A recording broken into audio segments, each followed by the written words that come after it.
face of innocence. The story begins on a quiet Sunday night. A young man and his girlfriend are lounging on the couch, eating pizza and reminiscing about their high school days. To the narrator, his girlfriend had always seemed sweet and kind-hearted. However, as the conversation shifted to pranks, the atmosphere turned chilling. The target. Wendell. She began telling stories about a boy in her grade named Wendell, who had a developmental disability. Because Wendell was incredibly trusting and believed everything he was told, the girlfriend and her group of friends turned his life into a 3-year-long cruel game. The cafeteria humiliation. They would convince Wendell that a popular girl liked him.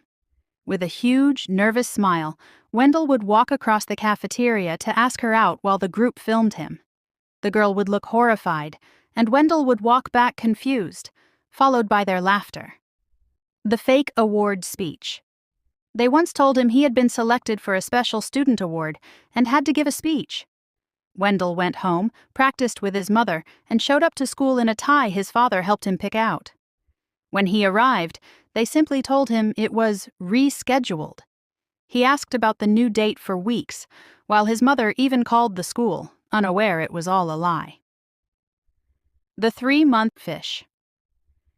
During their junior year, they created a fake profile of a girl and messaged Wendell for 3 months. He saved up his money from bagging groceries and bought real flowers for their first date.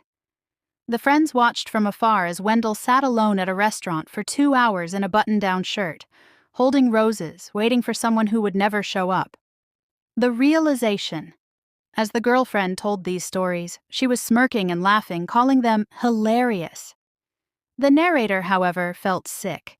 He couldn't stop thinking about Wendell's mother ironing that tie, or Wendell sitting alone with those flowers.